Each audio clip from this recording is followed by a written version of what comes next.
نحمده ونصلي على رسوله الكريم أما بعد فأعوذ بالله من الشيطان الرجيم بسم الله الرحمن الرحيم واضرب لهم مثل الحياة الدنيا كماء إن أنزلناه من السماء فاختلط به نبات الأرض فأصبح هشيما تذروه الرياح وكان الله على كل شيء مقتدرا صدق الله العظيم۔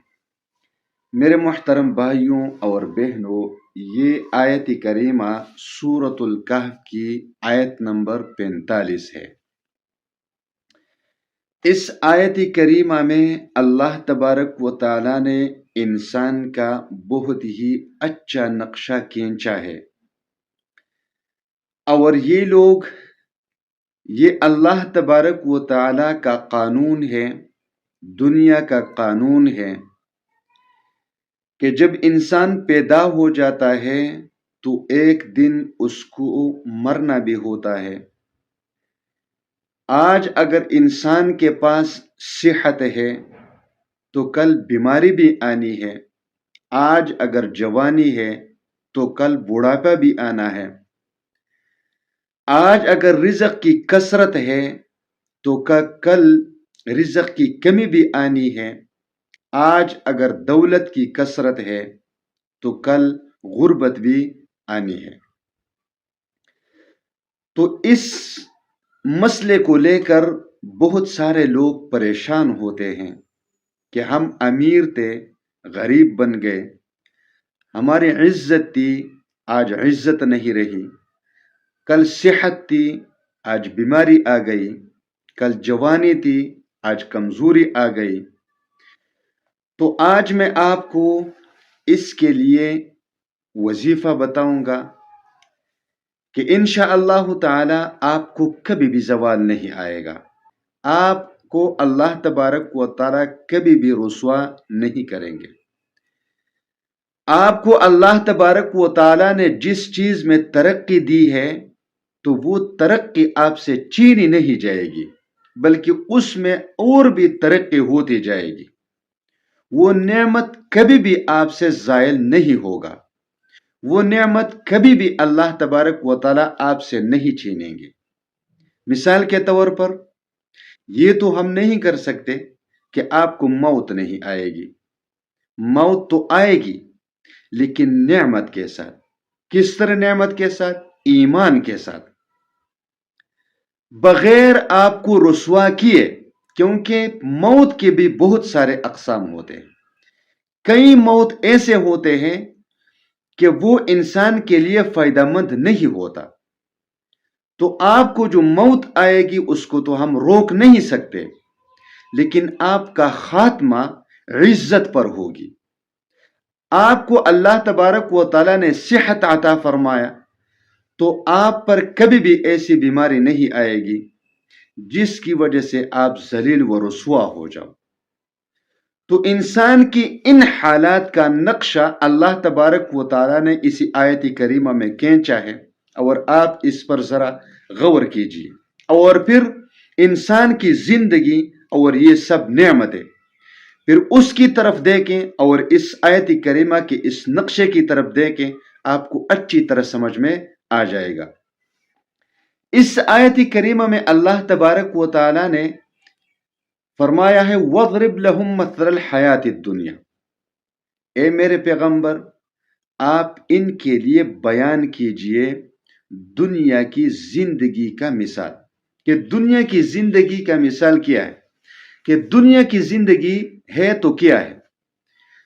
تو اس زندگی کو اللہ تبارک و تعالی نے اس طرح بیان فرمائے کما ان انزلناہ من السماء، اس زندگی کی مثال اس پانی جیسی ہے، اتار دیتے ہیں یعنی بارش کے ذریعے، تو بارشیں تو ہوتی ہے، لیکن آپ اس پر ذرا غور کریں گے اور انسان کی تخلیق کے مراحل پر غور کریں گے تو آپ کو ایک بات سمجھ میں آ جائے گی کہ دنیا کی انہی کائنات اور انسان کی تخلیق یہ ایک ہی چیز ہے، اور اس میں اللہ تبارک و تعالی نے ہمارے لیے سبق رکھا ہے کہ جب ہم پانی کو اتار دیتے ہیں زمین پر تو پھر ہوتا کیا ہے فاختلط به نبات الارض، تو یہ زمین کے ساتھ خلط ملط ہو جاتا ہے. پانی اور زمین یہ خلط ملط ہو جاتا ہے، مل جاتے ہیں آپس میں. تو جب پانی اور زمین یہ مل جاتے ہیں، مٹی مل جاتی ہے، تو کیا ہوتا ہے؟ نبات الارض.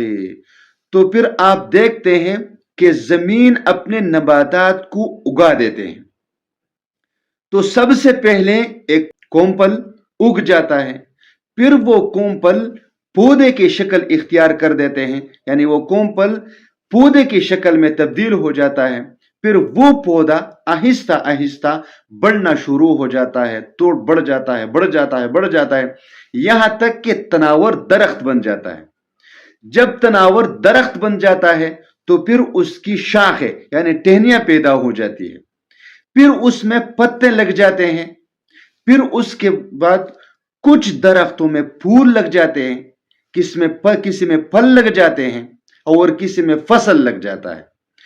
پھر اسی پھول اور پھل اور اسی فصل کو آپ کچھ دنوں کے بعد آپ دیکھتے جائیے تو وہ اپنے رنگ کو تبدیل کرنے لگ جاتا ہے، یہاں تک کہ وہ یلو کلر کے بن جاتے ہیں، سوکھ جاتے ہیں، پھر جڑ جاتے ہیں، زمین پر آ جاتے ہیں. تو اللہ کیا فرماتا ہے؟ فَأَصْبَحَ هَشِيمًا، تو پھر وہ چورا چورا بن جاتا ہے، چورا چورا بن کر تذروہ الریاح، اس کو ہوا اڑا دیتا ہے.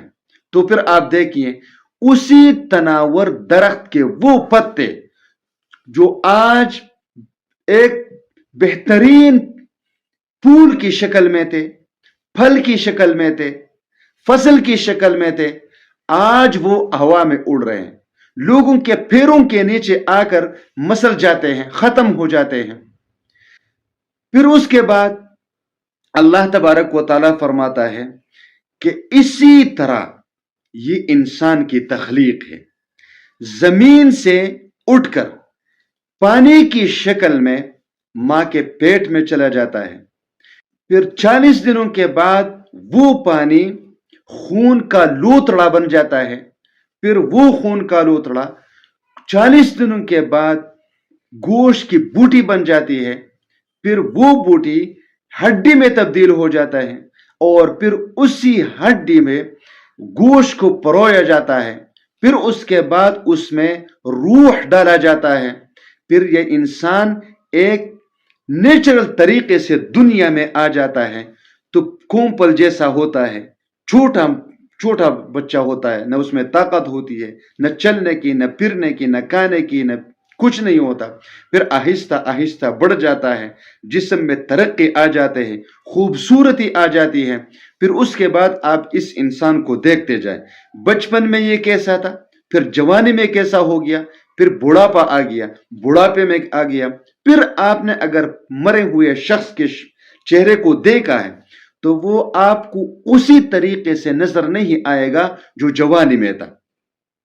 تو اسی طرح انسان ختم ہو جاتا ہے. تو یہ ایک بہترین نقشہ اللہ تبارک و تعالیٰ نے کھینچا ہے، اور اللہ تبارک و تعالیٰ نے یہاں پر آخر میں ایک جملہ فرمایا، وَكَانَ اللَّهُ عَلَى كُلِّ شَيْءٍ مُقْتَدِرًا. اللہ تبارک و تعالیٰ ہر چیز پر قدرت رکھنے والے ہیں. اللہ تبارک و تعالیٰ کی ذات ہی ایسی ذات ہے جو ہر چیز پر قدرت رکھنے والا ہے، سب کچھ کر سکتا ہے. یعنی آج جوانی ہے تو بڑھاپا اللہ کے ہاتھ میں ہے، آج زندگی ہے تو موت اللہ کے ہاتھ میں ہے، آج انسان نہیں ہے تو انسان کو دنیا میں لانے والا بھی اللہ ہے. اسی طرح آج دولت ہے تو کل آپ کو مفلس کرنے والا بھی اللہ ہے، آج رزق کی فراوانی ہے تو کل تنگی بھی آنے والی. اسی طرح یہ سارے چیزیں اللہ کے ہاتھ میں ہیں. اب اگر آپ ان تمام چیزوں میں زوال سے بچنا چاہتے ہیں، رزق میں، دولت میں، صحت میں، زندگی میں، ہر چیز میں، عزت، سب کچھ میں آپ زوال سے بچنا چاہتے ہیں، تو آپ اسی آیت کریمہ سورۃ الکہف کی آیت نمبر 45 وَاضْرِبْ لَهُمْ مَثَلَ الْحَيَاةِ الدُّنْيَا كَمَاءٍ أَنزَلْنَاهُ مِنَ السَّمَاءِ فَاخْتَلَطَ بِهِ نَبَاتُ الْأَرْضِ فَأَصْبَحَ هَشِيمًا تَذْرُوهُ الرِّيَاحُ وَكَانَ اللَّهُ عَلَى كُلِّ شَيْءٍ مُقْتَدِرًا. چلتے پھرتے 100 مرتبہ پڑھا کریں. 100 مرتبہ جب آپ اس کو پڑھیں گے تو یقین کریں آپ کو کبھی بھی کسی بھی چیز میں انشاءاللہ تعالی زوال نہیں آئے گا.